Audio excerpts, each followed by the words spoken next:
Hey everybody, how you doing? If it's your birthday today, I'd like to wish you a happy birthday. You know who I am.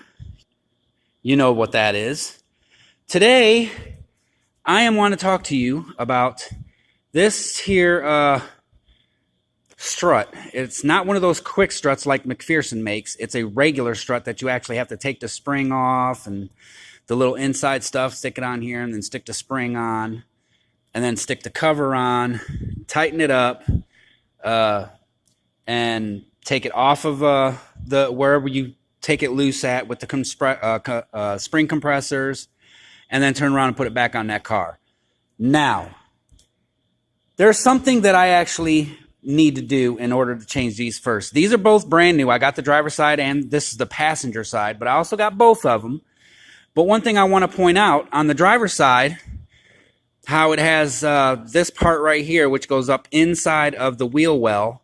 And then in the engine compartment, you got 3 bolts that you loosen up. And then this right here that loosens up.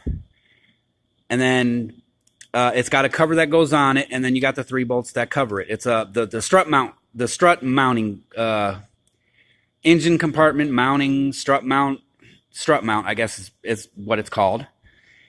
But for some odd reason, the strut is actually still in good shape. It's the strut mount that's actually broke.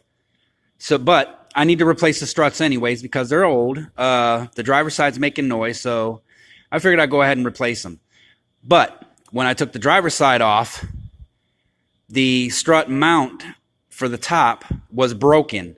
So, but you can still take the spring compressors, compress it, and then take the mount off. And then take the old, the spring and the covers and everything, take all those off, transfer it over to this one, put everything back together, tighten this down a little bit, let off of the spring compressor, and then tighten this down all the way, and then put it back on the car. That's what I'm going to have to do. So what I'm going to do is I'm going to save these instead of taking them back because I paid quite a pretty penny for these.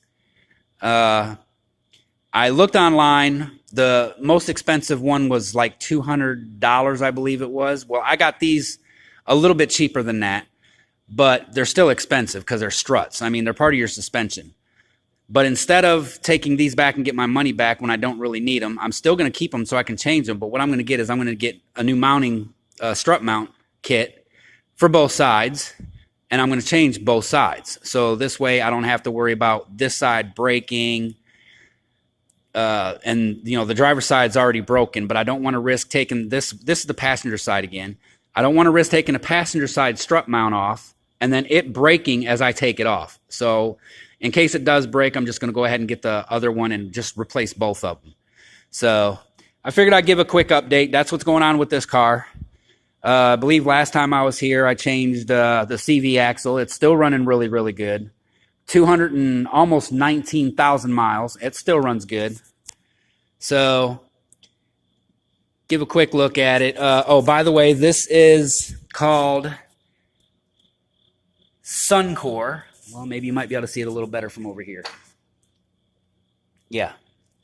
Well, maybe you can't. Anyways, these struts are made from Suncor. And not sure where they came from. Suncor Industries. Let's see if I can find a place for it. Oh, they came from Brighton Beach, Florida. So wherever in Brighton Beach, Florida, thank you for my new struts. I got them from the local auto parts store here. I'm not going to say where it's at.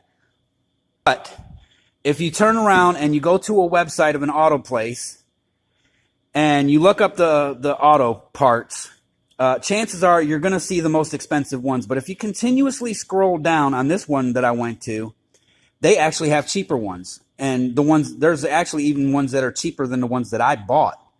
So I just got these because they're original equipment.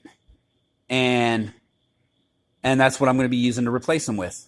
So I was actually thinking about using something other than spring compressors. But since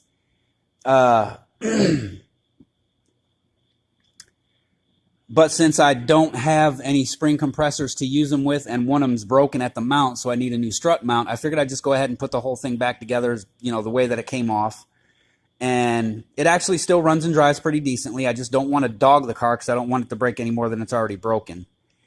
And then I'm going to turn around and replace everything and do it all at once, and hopefully have the money up to try and get some more actual money up. I'll probably end up going on the internet, probably eBay, and probably purchasing the spring compressors online and then waiting for them to come to my house to do those. So that's the plan. So anyways, I think I'll wrap that up for now. I'm sorry you couldn't see the strut actually more clearer. Everything's put up. Here at work, the river flooded, so there's really nobody here. And the time now is about 4:30 in the morning. Getting off in about 2.5 hours. So I figured I'd just wrap this up today. So thank you for watching. And if you have any questions, please leave them in the comments. If you like this, give a thumbs up, subscribe to my page, and I will talk to you another time. Until then, have a good day.